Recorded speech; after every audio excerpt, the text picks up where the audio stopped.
Part 1. Once upon a time, there was a wise and good king. He had only one son, a boy named Delibis. Prince Delibis was a clever young man, and the king loved him very much. One day the king called the prince to him and said, "Listen, my son, you will be king after I have died. I want you to be a wise ruler, but you will only be wise if you are happy, and you will only be happy if you marry a good and clever woman. So I want you to travel around my kingdom. Look for the best woman you can find and marry her. Then I am sure you will become a good ruler of our kingdom." So Delibis left his father's house, and he began to travel around the kingdom. He went to every town and every village. He met the daughters of rich men and the daughters of poor men, the daughters of nomads and the daughters of hunters. Some of them were beautiful, but they were stupid. Some were wise, but they were ugly. He couldn't find the perfect girl. He spent many years traveling. He didn't look like a prince anymore. His clothes were old and torn. His shoes were broken. One day, the tired prince lay down to rest under a tree. It was the middle of the day, and the sun was high in the sky. His food was finished, and he was very hungry. He fell asleep. When he woke up, he saw a girl. She was looking after her father's sheep. Delibis looked at her. She was the most beautiful girl he had ever seen. He wanted to speak to her, but he couldn't. "What's the matter?" the girl said. "You look hungry. I have only a little bread with me here, and you can have it if you like." She took out some bread and gave it to Delibis. He ate it hungrily. "Thank you," he said. The girl started to walk away. Delibis wanted her to stay. "Have you seen my camel?" he said. "No," the girl said. "I haven't seen a camel, but a blind one has passed this way." "Really?" said the prince. "And this camel had no tail." "How do you know?" asked the prince. "And there is a wound on its right side," the girl said. The prince was very surprised. "You haven't seen this camel," he said, "but you have described it perfectly. How did you do it?" "Oh, it was easy," the girl said. "Look at this bush. A camel has been eating the leaves, but it has only eaten from one side of it. This probably means that it's blind in one eye. And do you see this camel dung? It's all together in one pile, but camels move their tails when they drop their dung. When a camel has a tail, the dung falls in different places." "But what about the wound on the camel's right side?" asked Delibis. "How did you know about that?" "Look here in the sand," said the girl.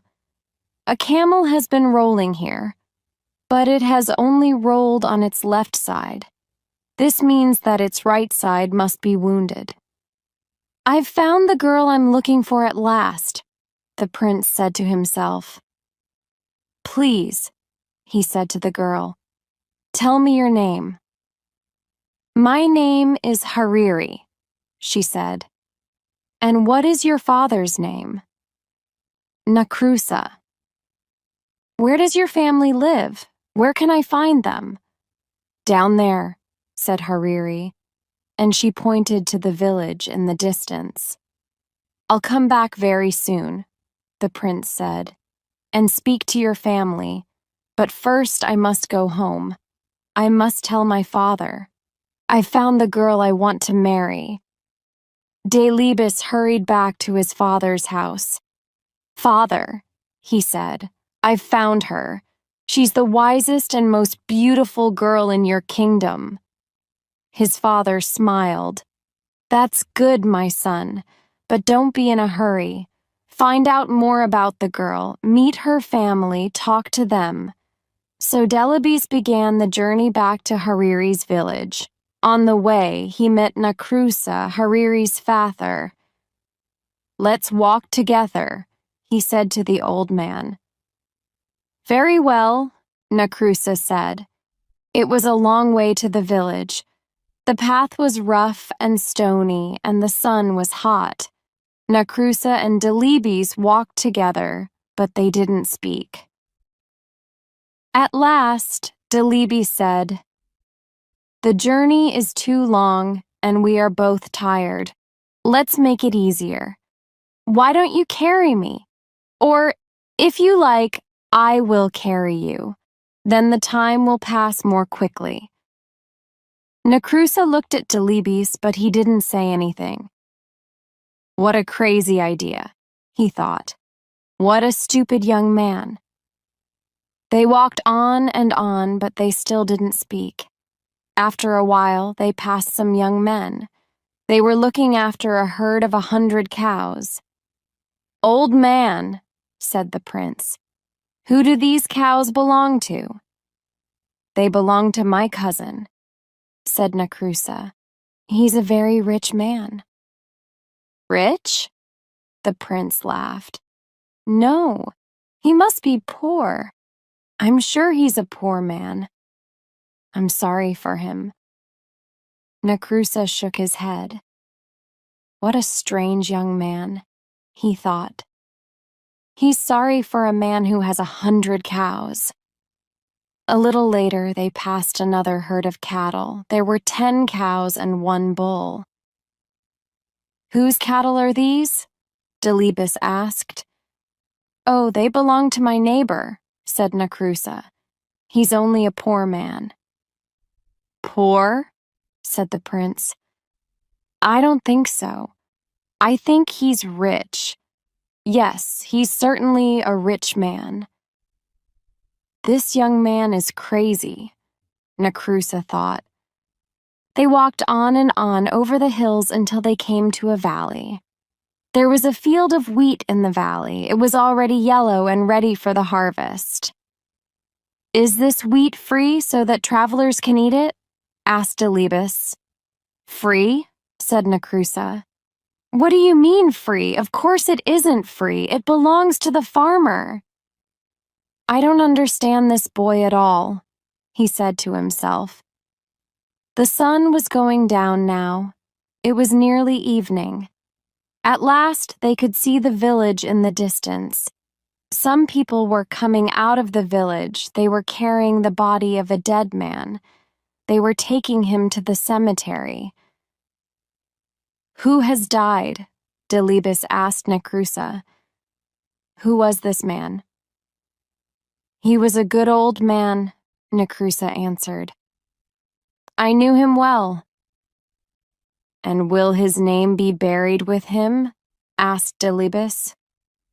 "Or will his name live on?" How stupid, Nakrusa thought. The poor man is dead. Of course his name dies with him. It won't be used again. He said nothing. He walked on towards his house, and Delibis followed him. Part 2. The prince and Nakrusa came to Nakrusa's hut. The old man turned round to Delibis. He wanted to say goodbye, but the prince had already followed him into his compound. Nakrusa was tired of Delibis. He wanted him to go away. But now the young man was his guest. He had to welcome him. So he went into his hut and brought out a mat. He put it on the ground, and Delibis sat down on it. Hariri was inside the hut. She was cooking the evening meal. "Listen, daughter," Nakrusa said to her. "We have a very strange guest. A crazy young man has followed me all day. He's come to the village with me, and now he's here in my compound. Take him some water so that he can wash his feet." So Hariri took some water and went out to wash Delibis's feet. He was very happy when he saw her. She smiled at him, and his heart jumped. She was even more beautiful than before. "Why don't you put your feet on the mat?" she asked him. "Look, they're on the dirty ground." "But my feet are still dirty," Delibis answered. "You haven't washed them yet. If I put them on the mat now, the mat will get dirty too." So Hariri washed his feet. When they were clean, he put them on the mat. Hariri went back into the hut to find her father. "This young man isn't crazy at all," she said. "Oh yes, he is," said Nakrusa. "Do you know what he said to me on the road? 'Let's make the journey easier,' he said. 'Why don't you carry me? Or if you like, I'll carry you.' Wasn't that stupid? How can I, an old man, carry a big young man like him?" "But father," Hariri said, "you don't understand. He meant that the journey was long and boring. He wanted to make it interesting. When he said, 'Why don't you carry me?' he meant, 'Why don't you tell me a story?' And when he said, 'Or if you like, I'll carry you,' he meant, 'Or if you like, I'll tell you a story.' In that way, you could help each other along the road." "Well, anyway," said Nakrusa, "that wasn't the only thing. We passed a big herd of 100 cows. 'Who do these cows belong to?' he asked me. 'He must be a poor man.' Poor? A man with 100 cows is rich." Then later, we passed a small herd of 10 cows and 1 bull. "Who do these belong to?" he said. "Oh, he must be a rich man." Now isn't that crazy? "No, father," Hariri said. "He's right.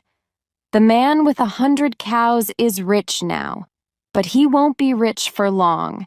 If he doesn't have a bull, his cows will never give birth to calves. After a while, they will all die and he'll be poor again, but the man who has a bull as well as 10 cows will soon be rich. His cows will all have calves. He'll have more and more cattle every year." "You haven't heard it all," Nakrusa said. "We passed a field of wheat." "Is this wheat free so that travelers can eat it?" this stupid boy asked me. "Free?" I said.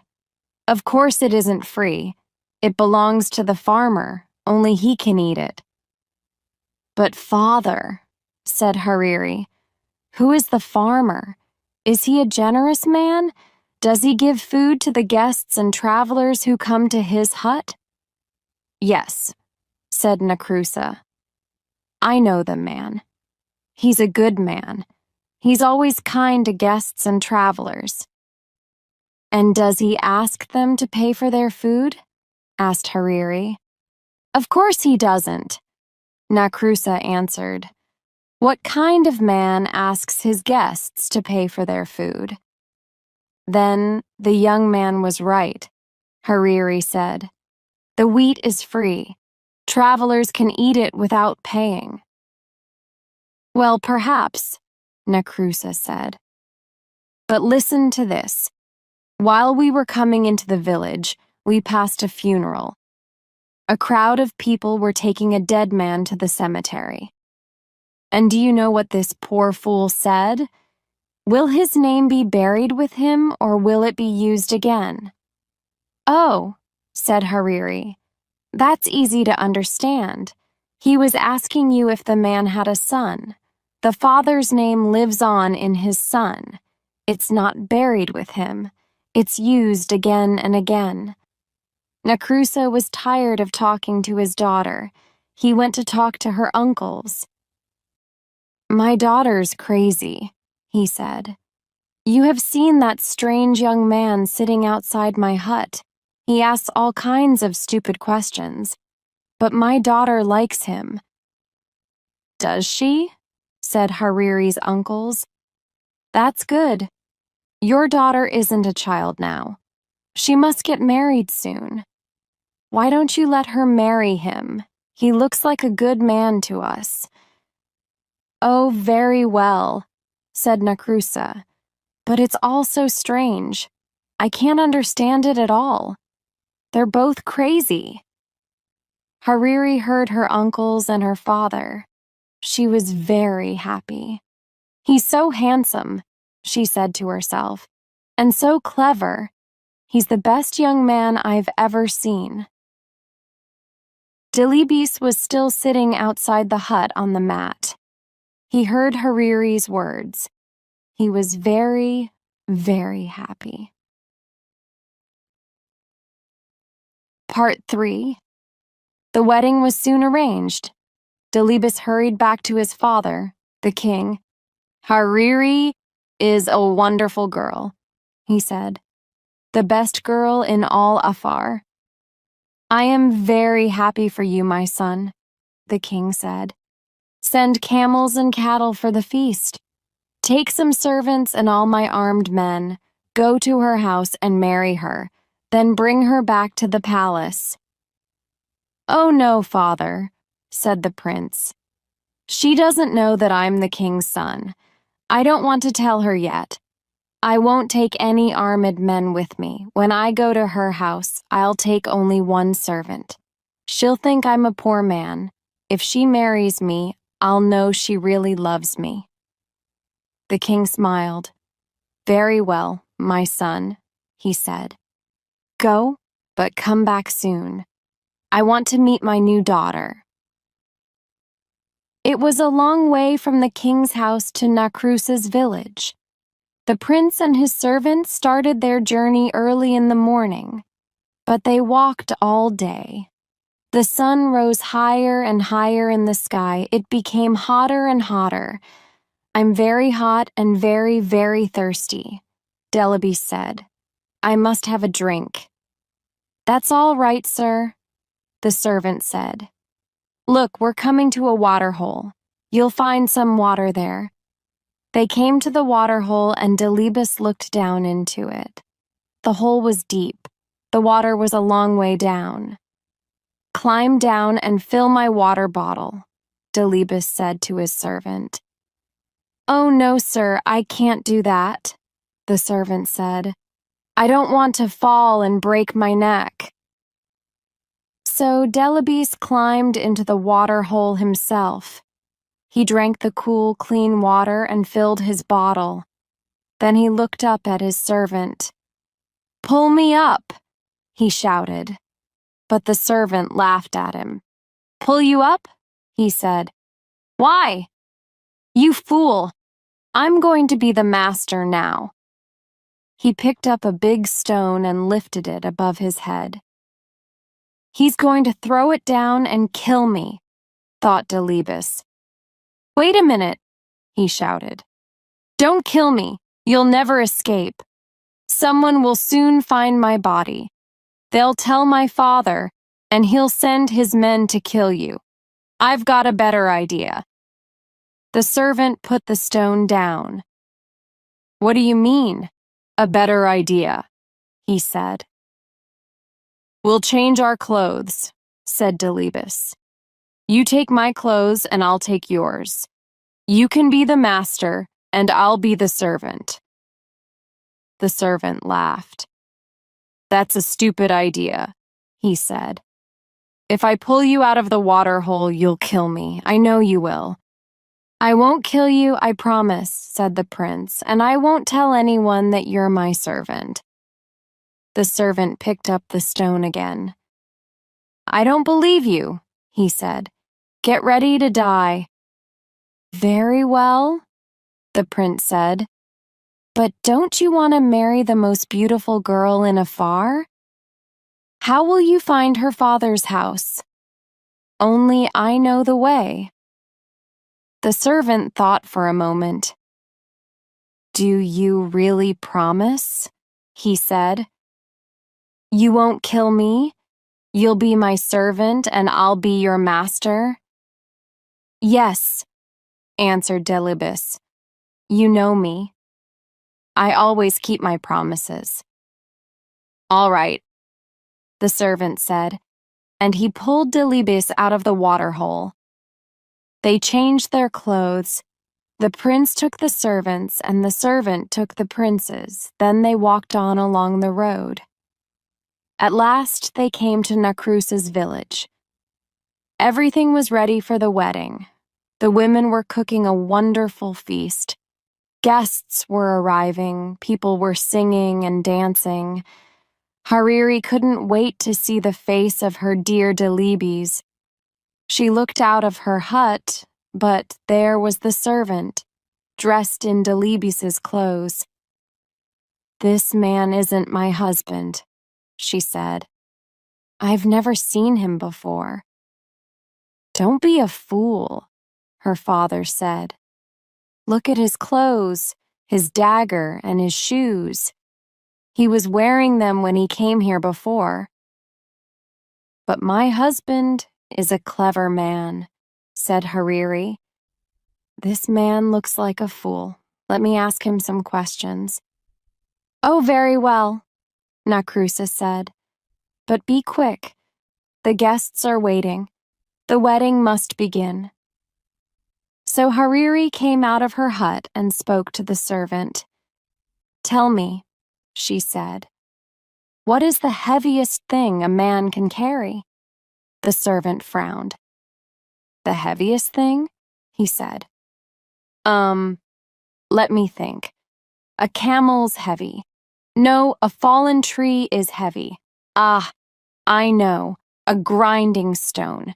Yes, a grinding stone is the heaviest thing." Hariri looked behind the servant. Who is that man? Standing under the tree, she wondered. "Here's my next question," she said. "What is the sweetest food in the world?"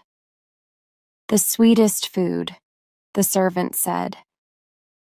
"The sweetest food? Yes, I know the answer.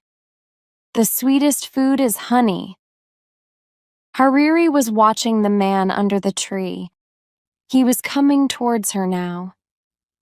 "I have one more question," she said to the servant. "What is the most beautiful smell in the world?" The servant shook his head. "What a stupid question," he said. "Flowers have the sweetest smell. Everyone knows that." Delibis was standing behind his servant now. He smiled at Hariri. "This man says he's my husband," said Hariri. "But he's a fool. His answers are stupid." Nacrusa was very angry. "Daughter," he said, "what are you saying? Look, the wedding guests are here. The feast is ready. Take this man. He is your husband." "Please, father," Hariri said. "I can't marry a fool. Let me talk to his servant." She looked at Delibis. "Did you hear my questions?" she asked him. "Yes," said Delibis, "and here are my answers. Your first question was, what is the heaviest thing a man can carry? My answer is a promise.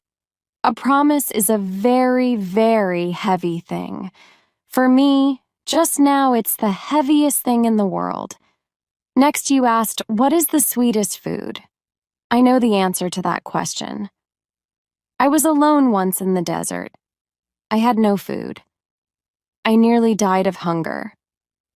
Then I met a girl. She gave me a piece of dry bread. It was the sweetest food in the world because I was so hungry. Your third question was this.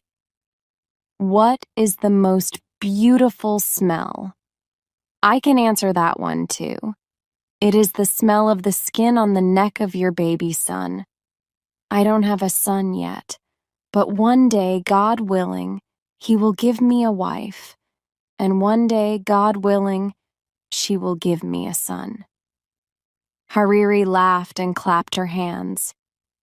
Did you hear that, father? She said. This man is my husband. But he's only a servant, Nakrusa said.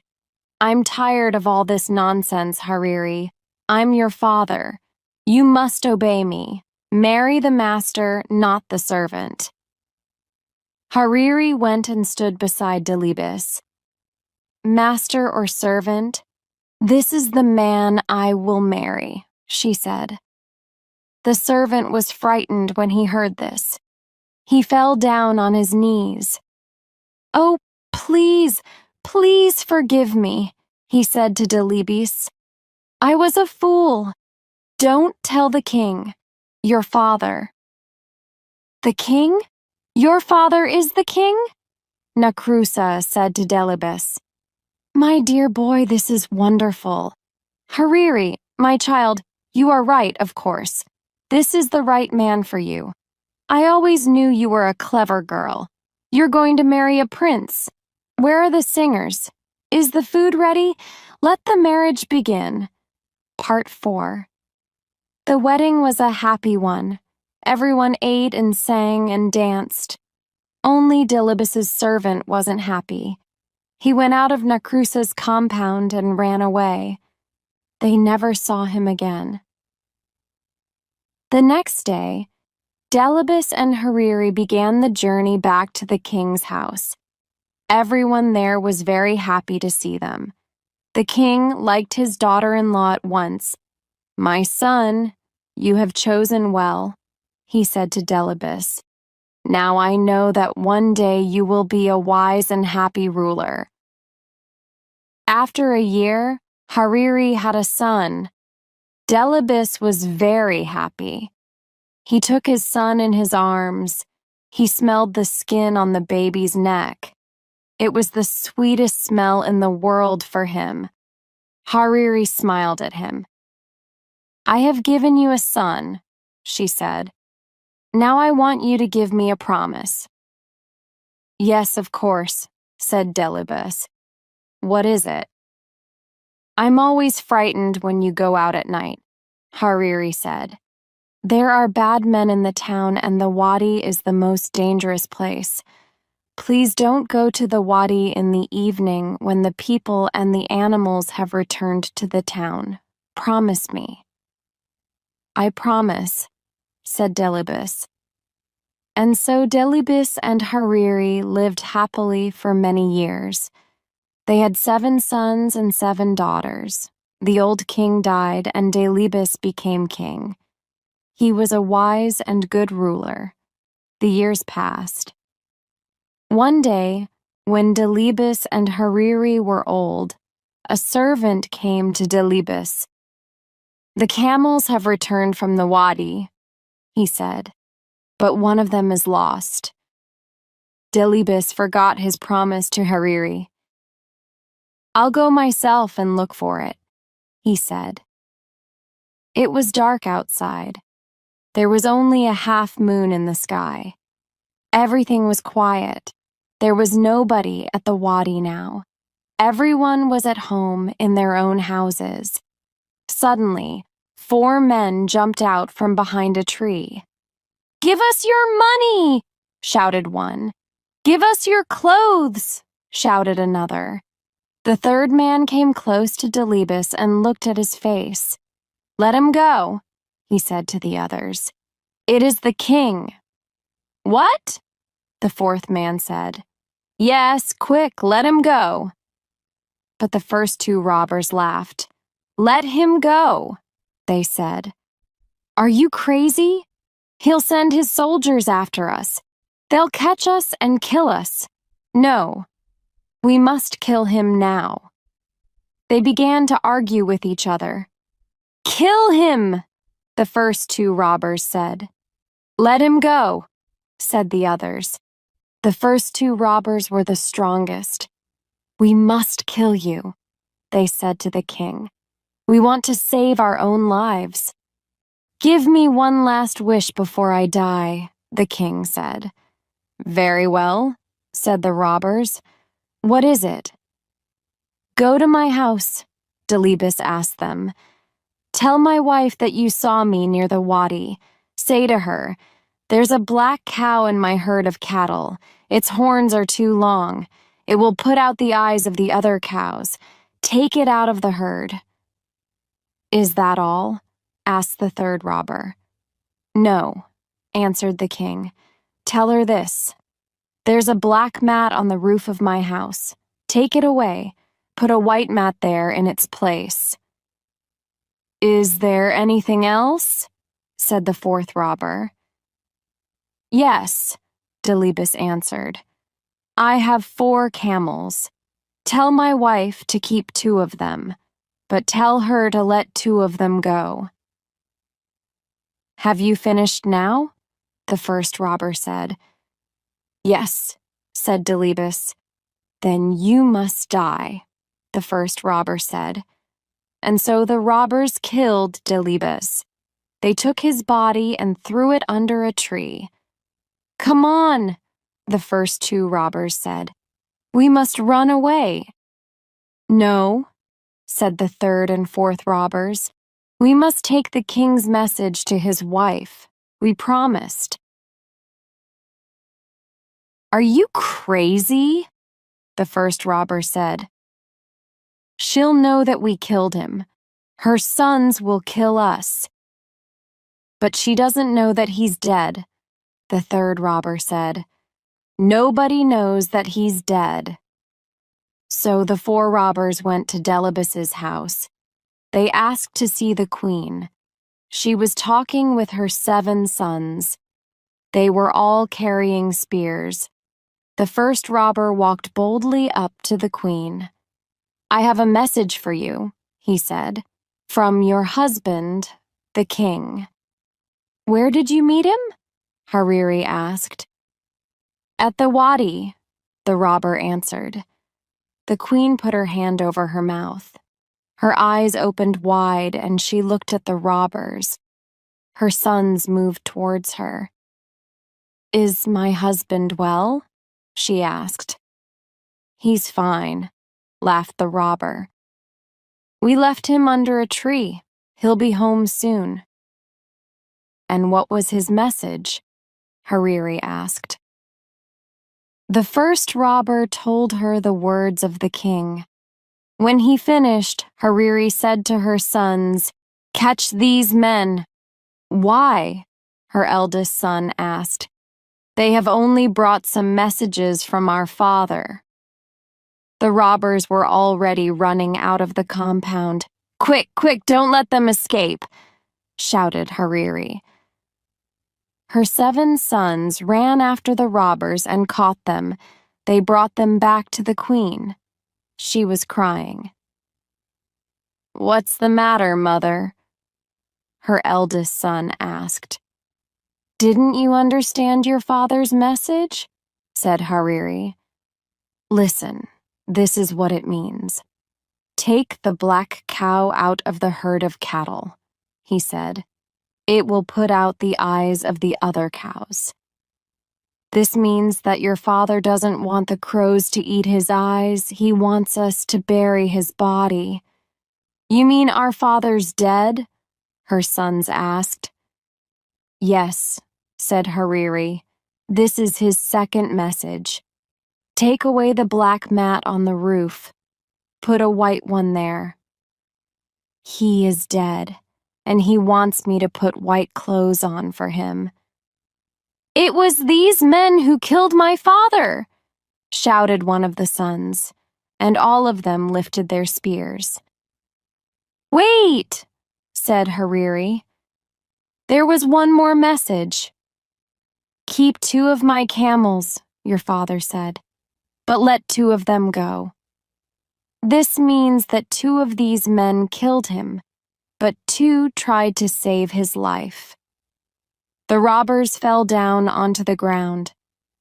"You know everything," the first robber said. "You're right. It was my friend and I who killed the king. These 2 men tried to save him."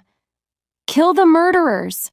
shouted the brothers, and they killed the first 2 robbers with their spears and daggers. Then the third and fourth robbers took Hariri and her sons to the wadi. They found the body of Delibis and brought him home. Hariri put on white clothes, and her sons buried their father. He was a great king, all the people said. Why? Because he was married to a good and clever woman.